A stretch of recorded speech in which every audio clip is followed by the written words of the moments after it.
The 1970s saw changes great and small in American society. More women began to move into the workforce and began to define themselves as more than wives, mothers, or girlfriends. As this song extolled, they could have it all. I can bring home the bacon, fry it up in a pan, and never, never, never let you forget your man, 'cause I'm a woman. While men grew their hair and wore flowered shirts, children were listening to Marlo Thomas singing Free to Be You and Me. Mommies are people, people with children. Gender roles were changing. It was okay for mom to be a doctor and dad to be a nurse. It was also increasingly okay to leave behind the confines of marriage. The divorce rate, which had begun to climb in the 1960s, soared in the 70s as states began to adopt no-fault divorce laws. But what did the divorce boom mean for kids? Producer Sasha Aslanian spent 5 years working on a documentary about the children of divorce, and here's some of what she found. Kramer vs. Kramer was the quintessential divorce movie of the 1970s. It won 5 Academy Awards, including Best Picture in 1979. Dustin Hoffman and Meryl Streep starred as the estranged couple locked in a custody battle over their young son. Were you a failure at the one most important relationship in your life? Were you? Is that a yes, Mrs. Kramer? Did you have to be so rough on her? You want the kid, or don't you? The kid they were fighting over doesn't have much of a voice in the movie. It's more of a drama about his parents. Avery Corman wrote the novel the movie was based on. I know when I saw a screening of it in a movie house for the first time, when I got up, there were kids all around, kind of slumped in their seats, that I knew exactly who they were. Corman himself was a child of divorce, and in his neighborhood in the Bronx in the 1940s, that was something deeply shameful. It was a kind of family secret, so to say. And as a result, I think I was walking around with a secret. And I think I just became more of a remote kid than I might have normally been. By the time he wrote Kramer vs. Kramer in the mid-70s, divorce was much more commonplace, and the stigma was rapidly disappearing. But Corman still guarded his own secret. After Kramer came out, a schoolgirl from the Midwest wrote to him. "Were your parents divorced?" she asked. It took a child to see right through. Super deep super! A few years ago, my daughters were playing in their bedroom. They were listening to a tape of Barney songs. You know, Barney the purple dinosaur from public television.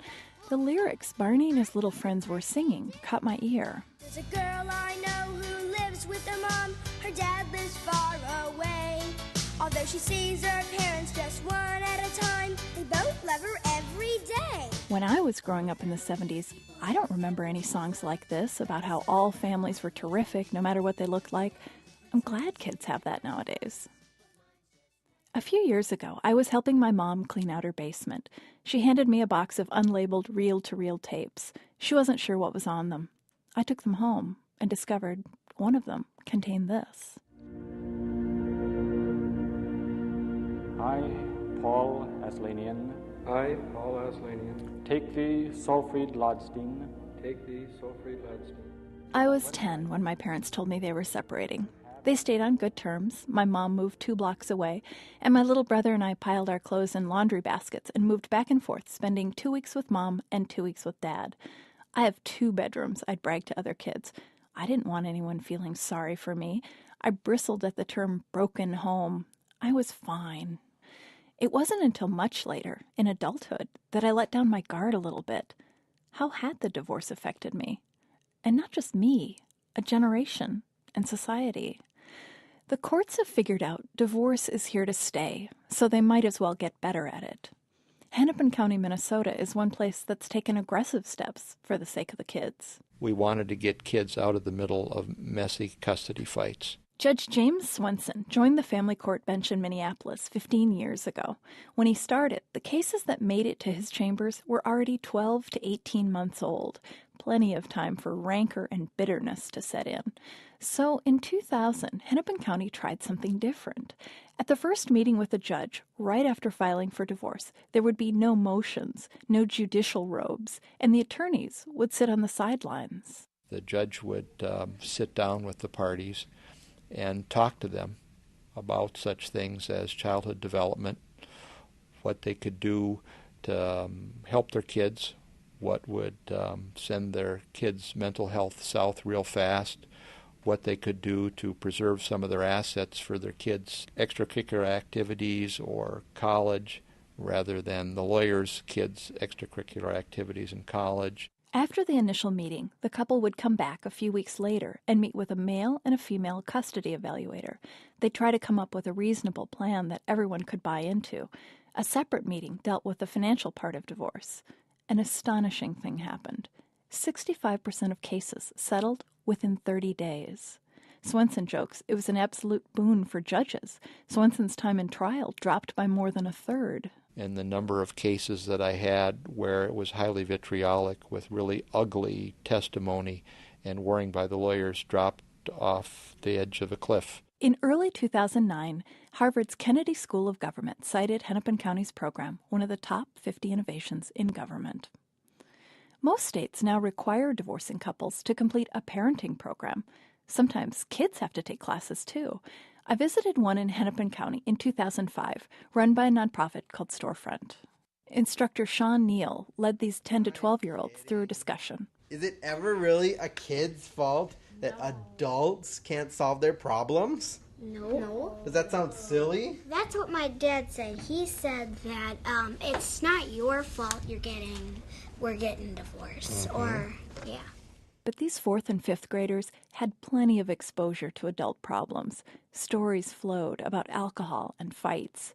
The kids even used terms like anger management problems. They practiced role-playing, how to avoid divorce traps, like being asked to spy on the other parent, or parents who spew venom about each other. But the kids seemed to know they were out of their depth dealing with unhappy parents. Here's Lizzie Kaltenhauser's take. It's like when you watch a grown-up movie, you don't want to know about this stuff That's yet. right. You want to... That's why You'll they have probably different want... shows. You'll probably say in your mind, I don't want to learn about this stuff until I'm a grown-up. 3 years have passed. I go to visit Lizzie at her dad's house. She's 12 now and goes by Ellie. So your family has changed a lot in 3 years. Yes, a lot. I have 3 brothers and a new stepmom. She's amazing, and most of the time at least. She's really nice when she's not being a neat freak. But yeah, it's pretty good. Ellie's pretty typical of a divorced kid. Not too many years have passed, but she and her brother Ben have gained a stepmom, a stepbrother, also named Ben, and now Daniel, a half-brother who's a year and a half old when I visit. It's a lively household, with a white pet rat named Sugar in a cage in the living room and a big trampoline out back. 2 weekends a month and Tuesday evenings, Ellie and her first brother Ben spend time with their mom. Ellie seems chipper about life in both households. I ask her what she remembers from the divorce class. Something that usually I learn in class goes through one ear and out the other. But I remember mostly about drawing pictures and telling the teacher what we think about our parents and how they yell and stuff. So, yeah. Ellie says it felt good to meet the other kids and talk about their experiences, even if she never saw them again. The class is a positive, if hazy, memory for Ellie. In that class, Ellie had described divorce as watching a grown-up movie she wasn't old enough to understand. It hasn't gone away. My stepmom and my dad were actually fighting, and I just felt like, is this a rewinding movie? Like, did it rewind? I mean, it felt exactly how my parents fought. Ellie's rewinding movie may be difficult for her to shut off. When I dug into this topic 5 years ago, I thought the story would be how children of the divorce revolution aren't all messed up. We're not the truants and drug addicts the 70s pop psychologists predicted we'd be. But it also wasn't quite true that if our parents were better off getting out of the marriage, we kids would be too. Social scientists have had decades to study the children of divorce. They confirm some of our worst fears.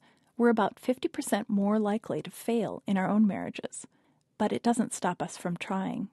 After 12 years of dating, I made it to the altar. I even tempted fate and wore my mother's wedding dress. I still believe in love, even for divorced kids. For NPR News, I'm Sasha Aslanian.